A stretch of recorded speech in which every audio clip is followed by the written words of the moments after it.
I have a new approach to, I don't know, I never use the word hack, but let's just go for it.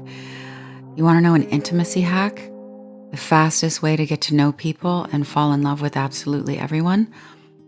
Ask them what they're praying for, or ask them to pray for you.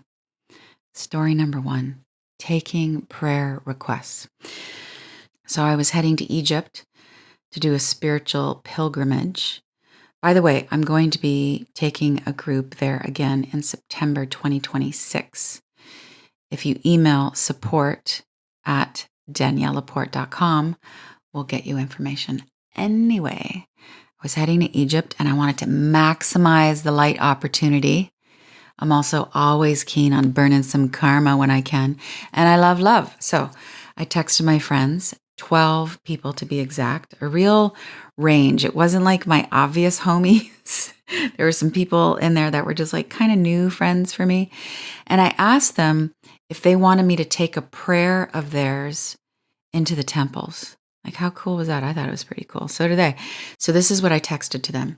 Love, if you're moved, send me a short prayer that you'd like brought to the power spots in Egypt. I'll write it out and carry it in. You can send them in code words for privacy or be specific, whatever feels inspired. I'll bring them to, number 1, Dendera. That's Hathor's Temple of Divine Love and Beauty. Secondly, I'm going to Abydos, which is where there was a hospital for both body and spirit. Holy codes.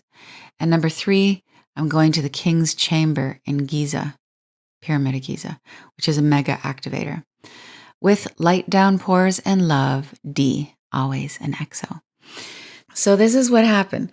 Some people spoke their prayers in the positive, like they just gave affirmative thanks as if that prayer had been answered, that they were living it in present tense.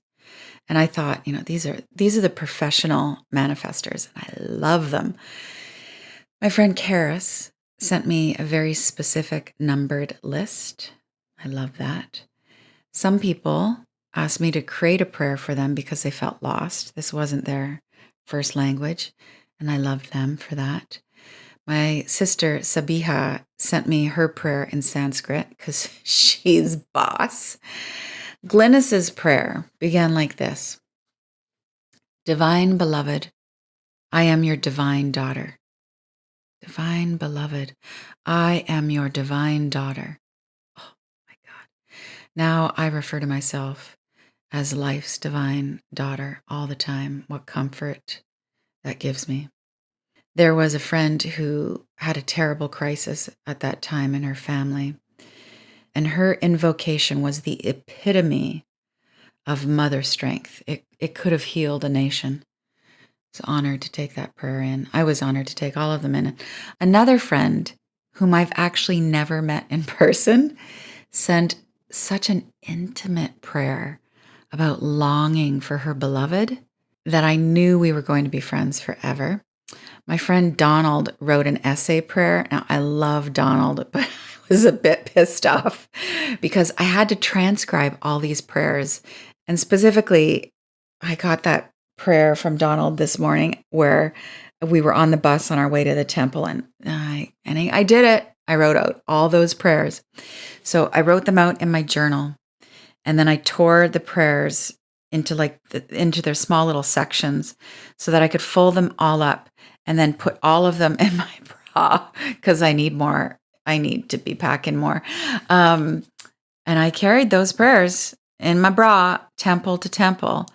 And then when I was in Abydos, I got this moment alone in the temple, which was really special because the guards were particularly surveilling that day. In some temples, the guards are not super happy about Western white women meditating and chanting and looking all new age.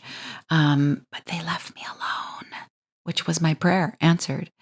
And I took all the prayers out of my bra. They were a little bit sweaty, and I rubbed them in the temple dirt, mostly for dramatic proof to my friends that these prayers had made it, as if they would ever know.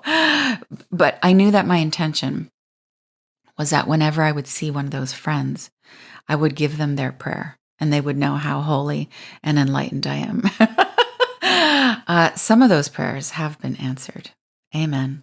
Aho. Thank you for the honor. I promise my honor. I will keep being a prayer Sherpa. Story number 2 about prayers. This is about saying your prayers. I used to think that I had to bring my polished self to God, like God cares, in order to have my prayers answered. That if I was prayerful enough, if I was grateful enough, if I was good enough, then and only then could I petition God with my perfection. And then and only then would I be worthy, ridiculous concept, of having my desires fulfilled.